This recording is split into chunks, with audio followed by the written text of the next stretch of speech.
the Homestead Studios in Santa Clarita, California, it's Just the Tip-Sters with Melissa Morgan. What's the good word? If you've got a tip for Melissa, that weird conversation you overheard that might be a clue to an unsolved case, a repressed memory that woke you up in the middle of the night, how the hell to get back to sleep after waking up to a repressed memory, tell us about it by calling the Tipster hotline at 832-TIPSTER. That's 832-847-7837, or send an email to jttipsters@gmail.com. You just might hear your tip on the podcast. And now here's your host, swimming in a sea of intrigue and an ocean of CBD oil, Melissa Morgan. More cowbell.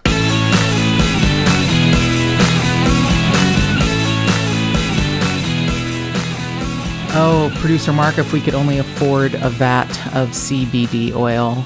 Really? I would, yeah. Really getting into it, eh? Yeah, well, I would love to get into it, but I'm not. We can't afford that. But it's a lot of money, you know, with the stuff. Yeah. But it is awesome. I will say that I haven't had a massage in a long time, many years, and we were blessed to have some time in Newport Beach last week, which is ironically where this case comes from. And I inserted myself in it, as you will hear later in this episode. But I had a massage with CBD oil because I've had some very extraordinarily sore muscles and joints, etc. And I thought life will never be the same.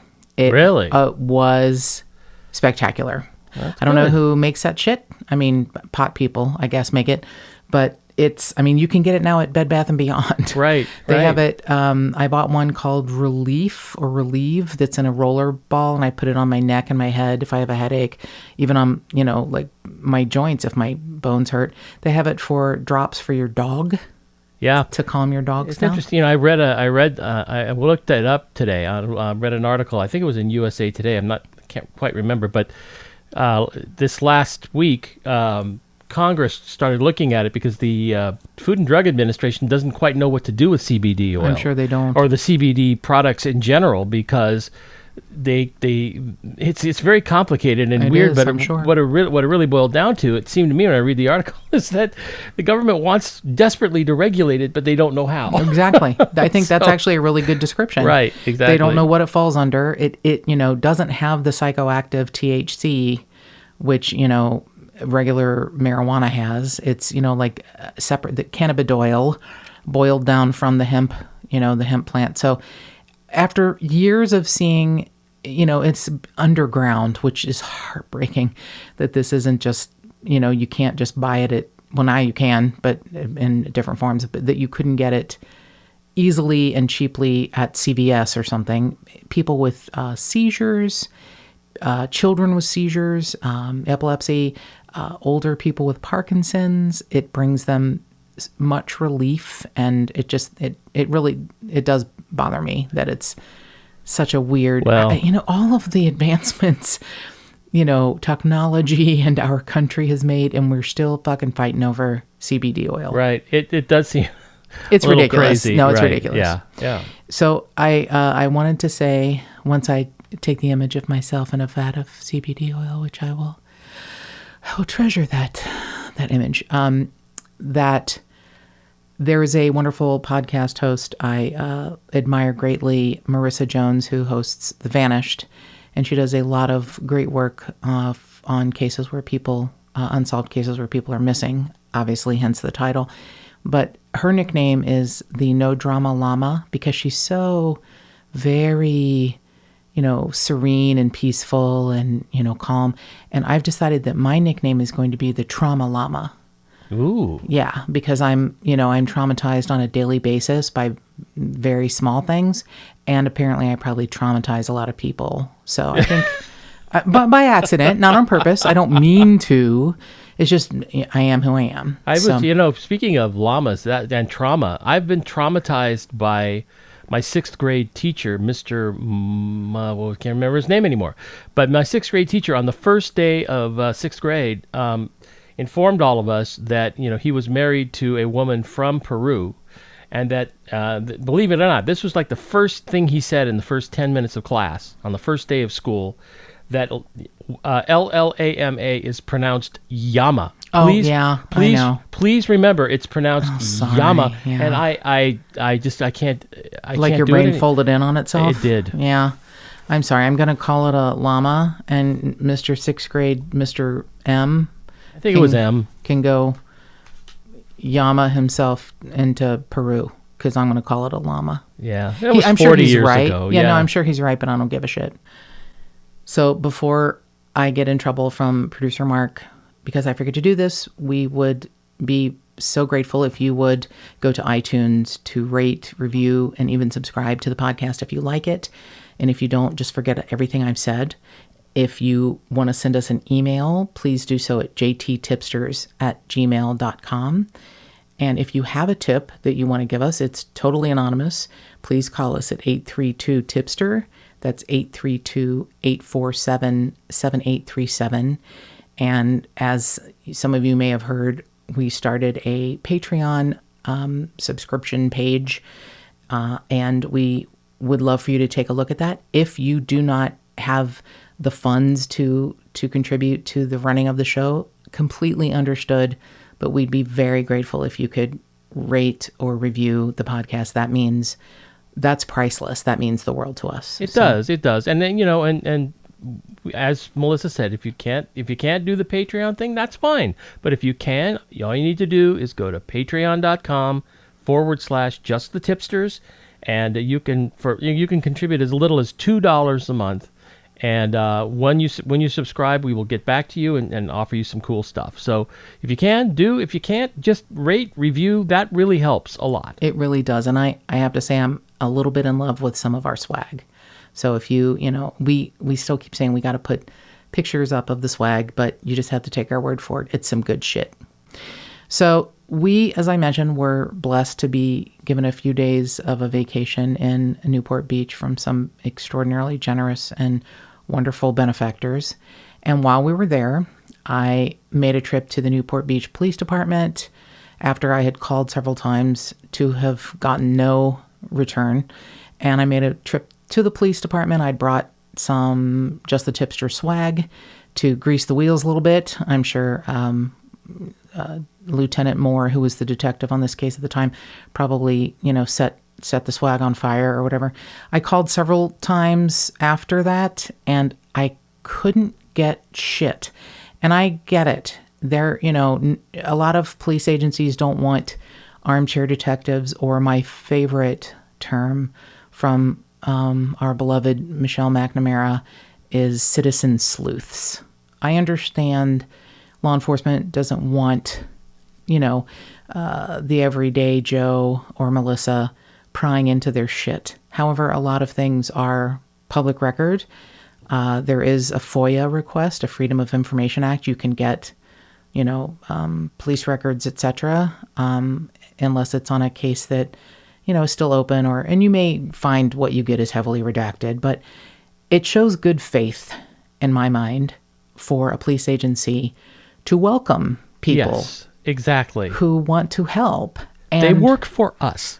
They do. And wait till you hear the really rotten way they've done what they've done. I will be honest, I'm a very big champion of law enforcement. I still hold them in very high regard, but I'm getting really jaded and angry. And this, at the end, you'll understand why. This is very upsetting, what has happened.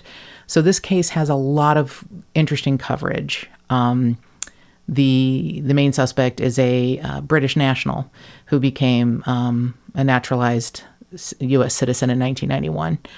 And he, lived in Orange County, there in a very nice part of Orange County, the Newport coast. So recently the case was covered on 48 Hours, I believe, with... Yes. You can't remember her name. Not Erin Myers. Can't remember her name. Cute little blondie, but I don't remember her name. Right. That I remember saying I've never seen her before, but you said she's been doing it a long time. She has been doing it a long time, and I just can't place her name right now. So she covered this case, talking to now Lieutenant Brian Moore, who was the detective at the time in 2012. Because he was a British citizen, I got to be honest, some of the best coverage was from The Mirror, the UK publication.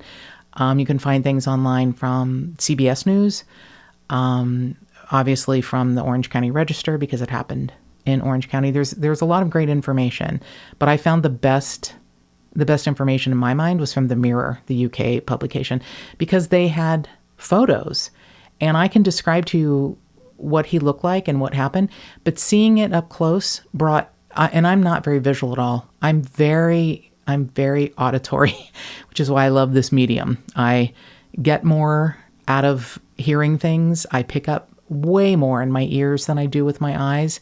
And I don't even have a glasses prescription. It's not that I can't see. It's that I feel like my brain can't always process what I see visually. Yeah. But when you hear something, you really remember. I do. Yeah. I hear things that other people don't hear, is how I'm going to put it. And it doesn't mean I'm a bat or I have some sort of another sense, a seventh sense. She's like Uncle, what's his name from My Favorite Martian? She's got little antennas that come out of her head. Uncle Martin? Yeah, I'm definitely Uncle Martin. Uncle Martin. It was Uncle Martin the Ray Martian. Walston. Hello? Yeah, I know. Hello, he was a Martian named Martin. I mean, come on. Come on. Yeah, so I will accept that. I will embrace that. I am auditory. So seeing the pictures of what he looked like after he explained his improbable story, it meant, it was like, oh, that is very telling. So if you want to see pictures of what Peter Chadwick looked like, try the UK Mirror publication, because it's pretty good. And they have other photos that also, not shocking, not bloody, not gory, just pictures of everyday items in the home. And it's like, oh. So let's get started. I know. Oh, by the way, Tracy Smith was the correspondent on 48. Oh, thank you. I was unfamiliar with her. I really am unfamiliar with her name, but as soon as you see her, she's pretty blonde, blue eyes. Tracy, Thank you very much, producer Mark, for finding that. So on October 10th of 2012, Peter and QC Chadwick. Now, QC is a Malaysian native, and her name was Kee Chu, and it's Queeechoo. And instead of having to say Kee Chu, she went by QC, her nickname. So Peter and QC Chadwick had 3 sons. Their oldest son was 15, and he was at a boarding school in Ojai. But their 2 younger sons, age 9 and 12 at the time, in 2012, were waiting at the bus stop in the middle of the afternoon. And no one came to pick them up. And that had never happened. And their next door neighbor, Gwen, who was a friend of QC's, saw them standing there, and they waited and waited, and no one picked them up. So she was doing errands, and she was like, hey, boys, where are your parents? And they're like, we don't know. And so she picked them up and took them home. Now, when they got to the house, these are boys age 9 and 12. QC is a stay-at-home mom, and Peter works from home. He manages a large portfolio of rental properties that his family has. He's an heir to an international development and property management company. So his job is to take care of some of these apartment properties that his family has owned. And they can't get in the house. The door's locked. Now, the boys don't have a key to their own house at age 9 and 12 because they've never needed one. Both parents work from home. There was always someone there to pick them up. They're never left alone. So they didn't even have a key. So the neighbor, Gwen, calls the Newport Beach police and says, can you do a welfare check? One of the cars is missing. Even though this is $1 million home, and they obviously are well-to-do, they're not flashy. The 2 cars are a Toyota minivan, which is in the driveway, and a Lexus SUV that's 10 years old. So it's not, it's not like a brand new, shiny, they keep their vehicles for a while. They're, frugal, to say. A lot of millionaires are. Yeah, I think the smart ones probably, sure. Yep. So the Toyota minivan's in the driveway. The Lexus SUV is missing, and the door's locked, and no one's picked up the boys. So the Newport Beach police arrive and enter the home, and they find signs of a struggle upstairs in the master bedroom. Now, here's one of the pictures from the UK Mirror that struck me hard. And it's a picture of QC's iPhone charging on her dresser. Next to it is her wedding ring. And next to that is a fancy watch. All of these things are on her, just a picture. It's just a picture of items in the home that the police took. It's just those things that are like, oh, it's one of those things that sort of smacks you back when you realize that this is something we all do every day. And yet that's the last thing that QC Chadwick did. Plug in her phone to charge, take off her wedding ring and her watch. She was more than likely going to get into the bathtub when that did not get to happen. So the police notice other things in the master bathroom, in the bathtub especially. Looks like a struggle. There's some blood on the bathtub. There's a bloody towel. It looks like there has been an attempt to clean the blood out of the bathtub. There are some broken items around the edge. It was a large soaking tub. There was a glass container that had held some decorative seashells that was broken. And not to take a left turn here, but these are the items that show you there was a struggle. Hearkening back to the case of Drew Peterson, whose second or third wife, Kathleen Savio, was supposed to have hit her head and drowned in the tub. It appears that Kathleen Savio was placed there after she had been hit in the back of the head. Absolutely zero items around the bathtub were displaced. It was like she was placed, gingerly into the tub to make it look like she fell. It was easy to see that QC Chadwick had been involved in a struggle of some sort. So the police automatically feel, okay, the Chadwicks are in danger. They've been a victim of a crime, possibly murder. So we need to put out an APB. We need to find them and find where these, three boys, the two that are at home, find where their parents are. While the police are still processing the house, and there is a lot to look through, it's a big 4-bedroom house, they find some disturbing notes in the master bedroom closet. QC had taken notes of the searches on Peter's computer, and she had jotted them down. And they were things like how to torture someone, the cost of abortions in Orange County, Asian companions to come to your home, Wow. etc. Yeah, so QC had found, apparently Peter had been cheating on her for a long time. And they met in college, and they've been married for 21 years. And they were married for, 6 years before their first son came along. And they were just this quiet family. QC was, ironically, the more outgoing, bubbly one. And Peter was more docile, staid. Well, he's very British. I think that's English, to be precise. Yeah, I think that's a very good description. Apparently, he was kind of just the, if you look up in the dictionary, see British man, it's a picture of Peter Chadwick. So they can't find either of them. So they put out, an APB. And while they're still processing the house and all of the evidence that's, not looking good, around 5:30 in the morning, Peter Chadwick surfaces. And producer Mark, can you play the 911 call that he makes? 911 emergency, this is Crystal. Yeah, my wife's dead. Okay, so where exactly is she? They took her. Who took her? The guy broke into my house.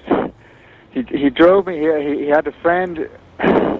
They've gone in a pickup truck. Okay, so your wife did that.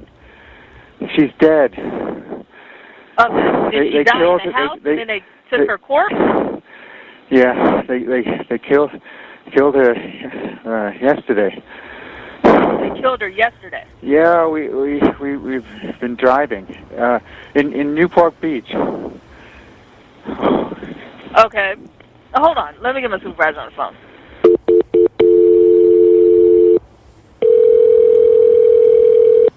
He said that wife is dead, but My somebody wife broke is into dead. the house and stole and He took her. Yeah, he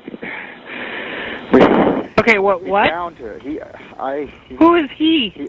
Juan. Juan. How do you know Juan? I picked him up to look at some painting work at the house. I brought him to the house And when did this happen? yesterday, middle of the day. Yesterday in the middle of the day. And when did she die? Yesterday, middle of the day. Okay, and where is she now? Like 11. They have her body. They said they're going to cut her up. Who has her body? Juan and Chi.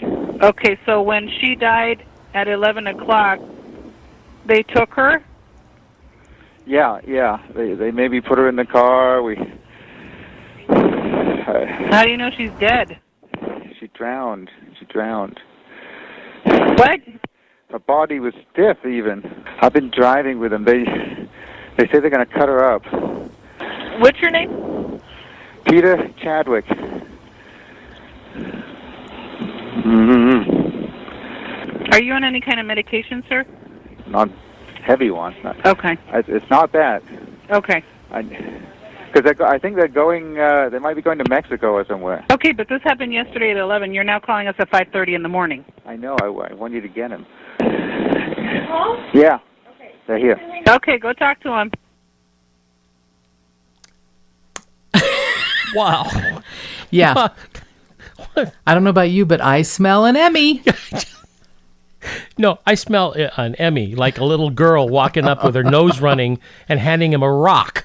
That's okay. It's one of the worst Continue. 911. Yeah, one of the worst 911 calls I've ever heard. The 911 operator is Well, hilarious. Crystal and her supervisor are fucking awesome and ask great questions that he struggles desperately to answer.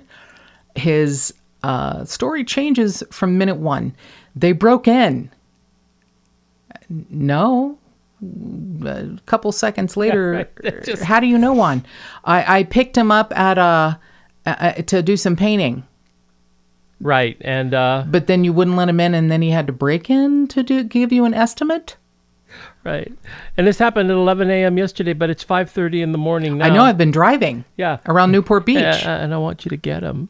I went, yeah, I'd like you to get him because she Oh drowned. my God. She drowned, I think, in the tub. I don't know what happened. So this will be shocking, but when the police take him in to interview him, they're like, what the actual fuck, dude? Really? There is video of him being questioned, but it's almost more comical than the 911 call. So he has called from a convenience store in San Diego. Oh, right. That's where he called the 911 call. Right. Yep. It was like at a gas station. Yep. A convenience store across the street from the Mexican border. He is across the street from. You could see. You can almost touch the ground that is then called Mexico. But he's still in San Diego. It's about 100 miles from their home. He asked the clerk at the convenience store, "Can you please call 911 for me?" And she hands him the phone. And the clerk, when questioned by the police, was like, yeah, he was really calm and didn't show any emotion. I didn't know why he needed 911 because he didn't seem very upset. And his Lexus SUV and him are across the street from the Mexican border. And his story is that Juan and Chi, best names ever. Apparently, Jose was taken. So he had to pick Juan and Chi. Paco is gone. Yeah, so. yeah. Paco and Jose could not be used. So it's Juan and Chi. I guess one of them had somehow left to get their green Chevy pickup truck. Oh, Peter. Really? Come on now. I mean, seriously. How much of a stereotype? Did it have the fuzzy dice? Right. Did it have ladders and lawnmowers in the back? A lot of leaf blowers hung up. Yeah, right. And some fuzzy dice. It's so remarkably awful. He's not only a monster killer, he is a bigot, a racist bigot. So Juan and Chi somehow ended up with another ride. Maybe Chi left at some point to go get the truck, but he doesn't explain how. One of them, getaway driver pulls up And Well, Chi had an art exhibit back in downtown L.A., so he had to go. yes, he was on Olvera Street showing some of his beautiful pottery. So he was in a hurry and had to go. So they take off and go to Mexico, and then he, goes across the street and uses the phone. He says that they have been making him drive around with his wife for about 18 hours, I guess, something like that, from noon on the 10th through the early morning of the 11th.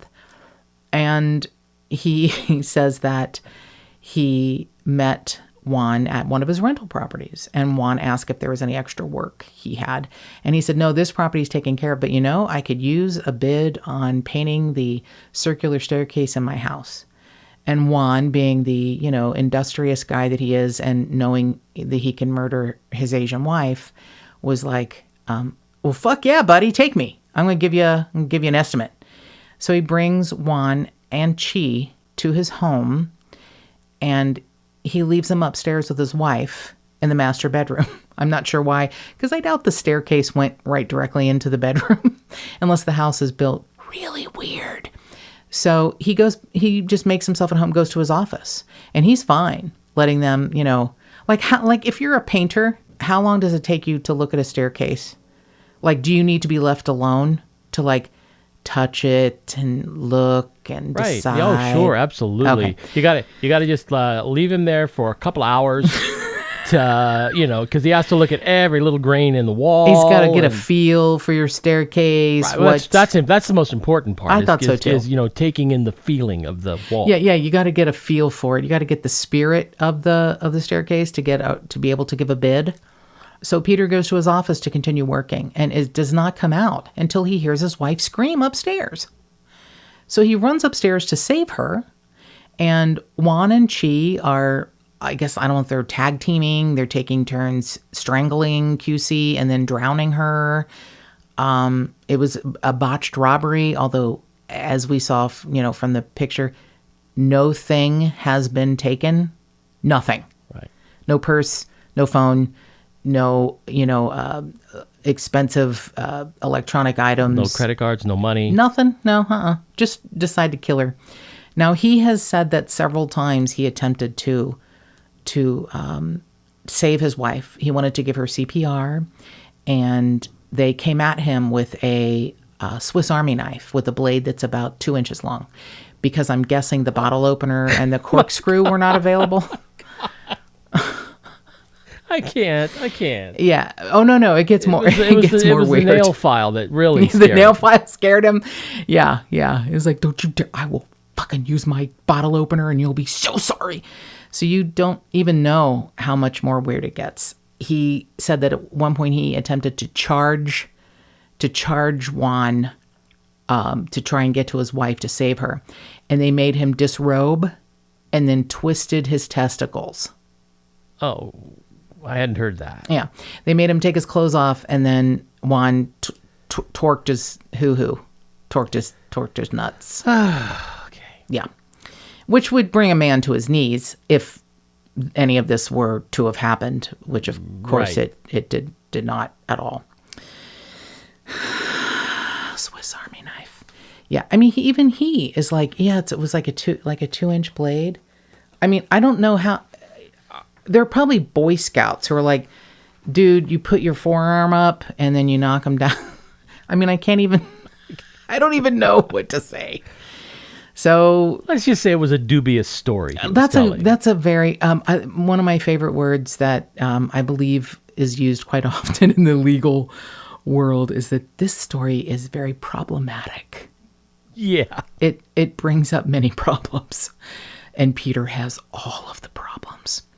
So Peter is questioned and interviewed for hours about, his horrible ordeal, and says he has no idea where they put his wife. He doesn't know. I'm not sure how he doesn't know. Maybe they blindfolded him, because at one point Juan forced him to drive. Juan forced him to put QC's body in the back of his Lexus SUV, wrapped in their green comforter from their master bed. By the way, she was fully clothed. She had not gotten into the bathtub, or if she did, he had, redressed her, or Juan and Chi did. You know, they seem to have Juan and Chi are weird. They have like a clothing issue. They make Peter take his clothes off and then, you know, mess with his nutsack. And then they, you know, kill QC for no reason because they don't rob her, but then they put her clothes back on. Oh, that makes total sense. It makes all the sense. So far, I am like, check. I mean, this list is amazing that Peter has given them. So he doesn't know where his wife's body is, but he knows, as you could hear from the 911 call, that she is dead, she is stiff, and she has been drowned. It's like, alrighty then. So he is, shockingly, he is booked and processed and he's arrested. I can't believe it. I know. It's just crazy that the police are like, we need to hold on to this one. We need to keep this one for a little bit longer. And then they literally spread out like cockroaches when you turn the light on, and they comb Orange County and San Diego County, every field, every alley, every dumpster, any place that he could have driven in that 18 hours.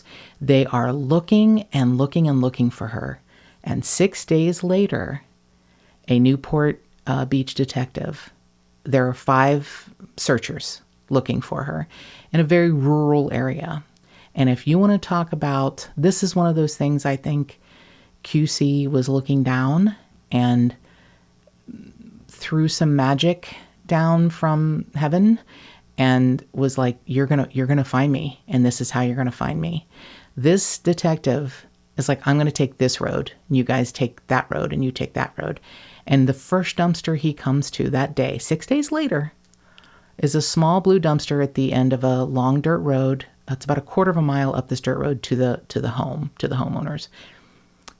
The homeowners are in a dispute with Waste Management, and they haven't paid their bill. Oh, right. And so they passed them by and didn't empty their dumpster. Oh my God, that's right. And he finds her. Only because the bill wasn't paid. Oh my God. It at this moment, the hair on my arms is standing up, and I'm gonna cry. This amazing 46-year-old woman with 3 sons who has notes left all over her $1 million house that say 3 sons forever. And she leaves affirmations and positive notes for her boys that say, take care of your body, your mind, and your spirit. Be good to others. Be good to yourself. This woman who is trying to raise 3 wonderful citizens in the world while she's married to a monster. Wow. And what they believe happened was that she asked him for a divorce because she had been gathering information on the fact that he was cheating and had been for a long time and was hiding money from her. And she just wanted her boys taken care of.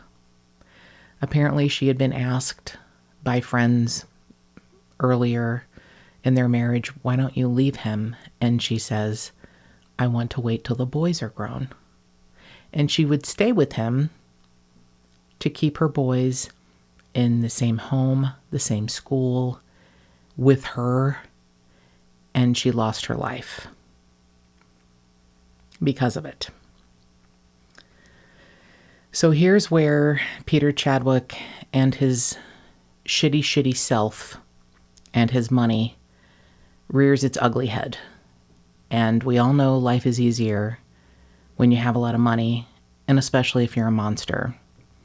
So he comes from this rich family, and his father is probably should be arrested for helping him and helping keep him a fugitive, because he had a very high-priced attorney who has, kept the case from being brought to trial for 3 years with 14 different appearances in court after, delay after delay after issue.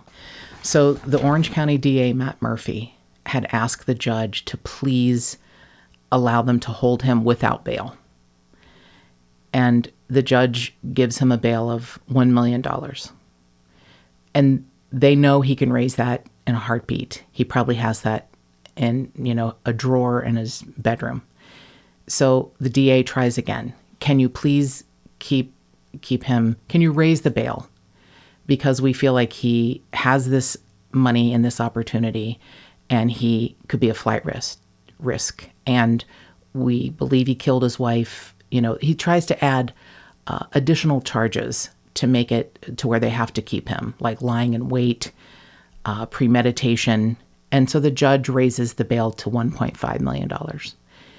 But even after they find QC, and when you see the pictures of Peter's scratched up face, and there is a bite mark on his left wrist and a lot of bruising, when they find her body 6 days later, they try to match her bite to the bite on his arm, which he says came from imaginary Juan or imaginary Chi. And they can't prove the evidence, so the judge ends up lowering the bail back to $1 million. He makes bail really easily, and he's released on bond in December of 2012. So he spends 6 weeks in jail. But on being released on bond, he agrees to give up his passport, and he moves in with his father in Santa Barbara. And his 3 sons are being cared for by court-mandated family members, which I think is a very good choice, because the entire time that he was missing for 18 hours, and when he calls to tell them the harrowing tale of whatever the fuck he made up, he never asked once, where are my sons? How are my sons? Who has my sons? Yeah. Not once. Total sociopath. Didn't care about that's exactly right. You're exactly right, producer Mark. Didn't care about anyone else but himself. So this high-priced attorney brings up continuance after continuance and postponement after postponement. And finally, he is set to go to trial in January of 2015. So right before then, he has been taking what adds up to be millions of dollars from different bank accounts that his family has. And yeah, he's had 2 years to do it, so he could do it slowly. Yep. 3 years. Well, 2 years, you're right. So he would take it out in hundreds of thousands of dollars at a time. The largest withdrawal was $600,000. So they feel he probably had about $5 million in, his own money to do him. He turns his phone off. He hails a cab to the Santa Barbara airport dressed as a woman. Now, Peter Chadwick is about 5'7", about 160. He's a small man. So his description of Juan was that he was, 5'11", 6 foot, and the only thing he knew about Juan was dark hair and dark eyes. That was the only description he could give of Juan. Yeah. And I don't think he even described Chi. That's probably too hard for him to describe because it was too fuzzy in his mind, however he invented Chi. So he goes dressed as a woman to the Santa Barbara airport. He waits inside for 6 hours. He changes his clothes in the bathroom back to a dude and hails another cab away from the airport, and that's it. Poof. He is gone. And we know all of this because of cameras, because of video? There is a video of him sitting in the airport as himself. There's no video of him walking in as a woman, but there's video of him having gone into the bathroom and coming back looking different as a dude. Okay, so we know. Okay, so there's a video of him walking in as a woman and walking out as a dude. They didn't have video of him as a woman. They have him walking into the airport. They have video of him as a man coming out of the bathroom, and it's him. I see. But he had not walked in. I don't know if they couldn't match because of the 6-hour time difference. I don't know, but they don't have video of him as a woman. The only way they know that that's probably what he did is the cab driver said, I picked up a guy at this address and I dropped him off at the airport, except it wasn't a guy, it was a woman. I see. So the cab driver is the reason we think he went in as a woman. Yes. And the video one image of him caught sitting in a chair right outside the bathroom. He had come out with a duffel bag, and he's dressed as himself. And he waits there for hours, and then he goes outside, catches another cab, and leaves. Very strange. Beyond strange. Completely, there's no reason for any of that. Well, yes, there is. If you're ignorant and you heard his 911 call, he is a horrible actor. Well, right. If he's trying to throw the doofus. police off. Right, but you don't. Why stay there for 6 hours anyway? He's an idiot. He's trying to throw the police off, thinking that he flew out of the Santa Barbara airport. He never did. He took a cab there, waited there, and left. Yeah, okay. And who knows where he flew out of, or drove out of, or crawled out of, or razor scootered out of. I don't know how or where he went. But when he doesn't show up to court, the police look through his father's home and find books entitled Surviving in Mexico, How to Change Your Identity, and How to Live on the Run Successfully. Oh, my. And with that kind of money, Sure. you could probably do it. Oh, for not a lot of money, you get a fake ID. You can, it shouldn't be hard at all. Now, here's a couple of really awful details. The few months that he spent in jail before he was released on bond, he apparently confessed to another inmate that he's the one that killed his wife. Smart. I don't know why they don't, maybe it's just because they haven't found him yet that they're not saying who that inmate is, or maybe they have, they can't use that testimony. But the really awful thing is, this is the part that breaks my heart directly in half. He told one of his sons that he planned to flee on foot across either the Canadian or the Mexican border and then find low-paid jobs so he could blend into his new surroundings. He told his sons that? Told one of his sons. And the son didn't say anything? Well, I think the son did. That's how the police know. Oh, my God. But not until after he had left. So they knew he was going to do it. No, after he left. Oh, after the son said, "Oh, you know what? I didn't think he would do it, and he said this to me." That's my point. Why didn't the son say something to the cops? Well, I guess It's his dad. Yeah. It's his dad. God damn it. It's his fucking awful, shitty dad, and he doesn't know. He didn't say to his son, "I killed your mom." What he said to his son is, these people are after me and I didn't do it, and so I'm not going back to jail, so I'm going to flee. Yeah. And when you're a kid, you don't know. How old is the kid? I don't know which son he told. Yeah. So I don't know what age because they were obviously still minors, or they would tell you if it was the adult son, but he wasn't even 18 yet. That really is heartbreaking. It's terrible. So in September of 2018, Peter Chadwick is now put on the 15 most wanted fugitives list by the U.S. Marshals because they say, it is the U.S. Marshals acting Deputy Director David Anderson.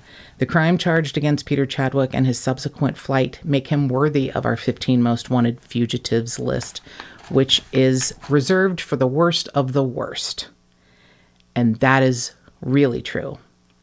Really? Now, here's the part that bothers me. The U.S. Marshals, along with our law enforcement partners, will leave no stone unturned until Peter Chadwick is behind bars. That's from Commander Bert Tapia of the U.S. Marshals Pacific Southwest Regional Fugitive Task Force. It's not a matter of if we catch him, it's only a matter of when. Now, yours truly is a dummy and has spent weeks trying to get anyone to talk to me about this case. Anyone at all. And I was, again, like what I said at the beginning, I get it. Law enforcement doesn't want armchair detectives bothering them, doesn't want people getting, involved. And the way the world works, we can't really get involved. We can't solve a case. We can, maybe come up with some ideas. However, this is a man with unlimited funds, and he is on the run. And who better to find an asshole than some internet-savvy, nosy busybodies who can track someone, who can find where he may have signed in on an IP, who may recognize the guy standing next to them, the 5'7", pale, wan, shitty man who has a British accent sometimes and an American accent other times. People pay attention. People listen. People know. And the more you get information out there, the better it is. So again, yours truly found out why no one would call me.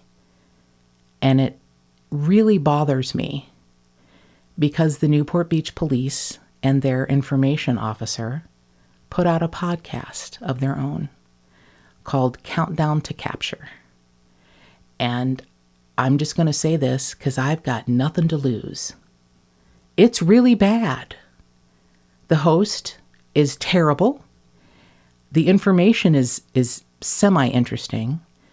The interviews with the detective at the time, who's now the watch commander for the Newport Beach Police, Lieutenant Brian Moore, was the detective at the time. He's got a great voice, and he's an interesting man. It's not well done. It's short. It's 6 episodes, the longest one being 16 or 17 minutes. Isn't the host like the public relations officer, public spokesman, information officer, public information officer for the Newport Beach Police Department? You played me, I think, about 5 seconds of her voice, and she's, you know who she sounded like? She sounded like that the lady, that the comedian that plays the fangirl of the Flight of the Conchords. Oh, Kristen Shaw. She sounds like Kristen Shaw, only Kristen Shaw making a funny voice. She does sound like Kristen. I thought she sounded like a child. Well, yeah. But you're right. She does sound like Kristen Shaw, or she sounds like Ted Baxter's girlfriend. Yes, Georgina. Georgina. Yeah, she sounds like her. It's a very high-pitched, unappealing voice.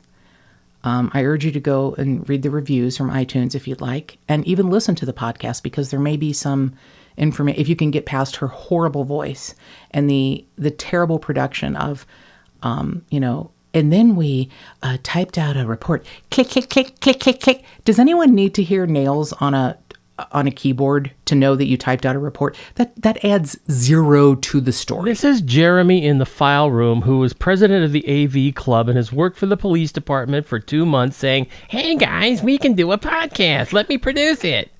It's probably that, except that Jennifer Manzello, the host, is the producer and the host. Oh, but maybe Jeremy helped her. Maybe Jeremy helped her. But the thing is, they refused for years any sort of podcast coverage or TV or news coverage. They refused that. They refused it for years. And then come out with their own podcast the entire time saying, all we want to do is find him. He's on the run. He's missing. All we want to do is find him. Then why would you refuse anyone else covering the story? Yeah, why not go on other podcasts and say, hey, we put out a podcast and do interviews? I mean, why not spread the word? It's I don't crazy. know. It's just so stupid. I don't know, but I'm just telling you, it bothers me greatly. So they released this podcast, these 6 very small episodes. One of the reviews I read made me laugh so hard. It's like, countdown to ... nothing ? And these episodes could have been covered in one podcast, which is what we're doing now. We're covering it in one podcast because their 6 mini episodes add up to about a half of a decent podcast. Not a good one, but so Countdown to Capture. And again, it's really, it's not unlistenable. It's not that bad, but it ain't good. And it's selfish and ridiculous. And it's not subject to third-party questioning by outsiders who are not in the police department. that's right. That's the main That's right. problem with it. It's their version, you know. Exactly. It's like a documentary With a bad. Well, it's like yeah. the new Elton John movie, okay? Only worse, because the new Elton John movie is supposedly about Elton John's life, warts and all. Well, the executive producer is Elton fucking John. I'm sorry, you're not going to get the full story. And Well, you're that's right. You're right. that's And what really bothers me. You're the one. I'm horribly naive, and I typically fall. I love documentaries. I love obviously true crime, unscripted reality type shows, and you're the more stable voice, and you say, they have an agenda, and I'm like, well, fuck you. No, they don't. They're just doing a documentary, and you're usually 90% of the time right. So they have an agenda. And they say their agenda is to find Peter Chadwick. Understandably so. And I applaud that. And you know what? It takes a motherfucking village. And why would you not let other people who have another voice, who have another outlet that maybe your queer little podcast isn't going to get seen or heard? Yep. I don't think the agenda here is anything other than this is the maximum example of that police arrogance of not wanting to bring in outsiders, that looking down on the public, looking down on the rest of us who can actually help. And it's the ultimate in that arrogance. And they figured like, okay, we'll tell those peons in the public what the truth is. We'll do this ourselves. This is awful, and it is awful, and it's nothing illegal about it or anything. But you know what? It really diminishes the trust that I have in the Newport Beach Police by taking this attitude. I mean, you can produce the podcast, guys, but you should subject yourself to outside questioning and let other resources cover it also. I thought when they let 48 Hours cover it with Tracy Smith that, okay, so they're opening the books, they're opening the doors, they're trying to be transparent. When I found out that the reason nobody would acknowledge I live is, and I'm sure there's probably more than one reason, but when I found this podcast, I thought, are you fucking kidding me? And then when I read other press releases where it's like the Newport Beach Police has staunchly refused interviews or press on this case. And at first I thought, it's probably to protect the case and they must have more evidence that, if you're looking for a fugitive, why don't you let Bob, the guy that prints a newspaper in his basement, cover the story? Because maybe one of his free newspapers ends up on the, under the windshield wiper of somebody who saw Peter Chadwick. Exactly. And maybe Bob's a freak. Maybe he eats his own boogers and is a weird dude. But you know what? He may help you catch the guy. Right. That's right. So when I found out that they refused every podcast inquiry, every press inquiry until they did their own shitty podcast, and then 6 months later they let 48 Hours cover it, I was like, you people are awful. So then when I read this, I just want to read you this quote. This is from Jennifer Manzella, the Newport Beach Police Information Officer who, hosts and produced the podcast. Your host. Yeah. The goal is absolutely to find Peter Chadwick. The podcast itself isn't even meant to convince anybody that he's guilty of murder. It's not meant to have any role other than to spread the word that we're still looking for him, and we want to get his face in front of as many eyes as possible. He literally could be anywhere in the world. He has the resources, cash, and the know-how to get what he wants, and we need to reach an international audience. The world can become a very small place once you get technology and the internet involved. My head's going to explode. Well, thanks, Jennifer.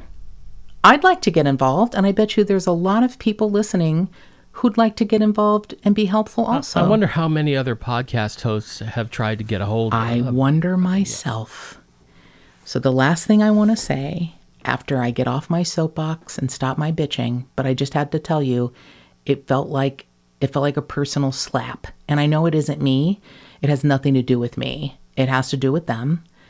But anyone who has any skills at finding a missing person within the sound of my voice, Peter Chadwick is a 5'7" white male weighing about 160 pounds. He had blonde hair that he kind of dyed a darker brown and has blue eyes. He might go by the alias Gregory or just Pete, as opposed to Peter. That was what he went by. And while I never want anyone to do anything for money, I want everyone to know there's a $25,000 reward offered by the U.S. Marshals for information leading directly to Peter Chadwick's arrest, and there's an additional reward of $75,000 offered by the city of Newport Beach and private donors. And anyone with any information is urged to contact the U.S. Marshals District Office, and their communication center number is 1-800-336-0102, and we will have that number in the show notes. There's $100,000 waiting for somebody who could fucking find shitty-ass Peter Chadwick, wherever he is, Mexico, Canada, Peru, riding a llama. I hope someone catches him, and maybe it will be law enforcement, but you know what? Open your goddamn books and let everybody help. And more cowbell. And remember, if you've got a tip for Melissa, give her a call at 832-TIPSTER. That's 832-847-7837. Or send an email to jttipsters@gmail.com. And if you want to be a patron, go to patreon.com/justthetipsters.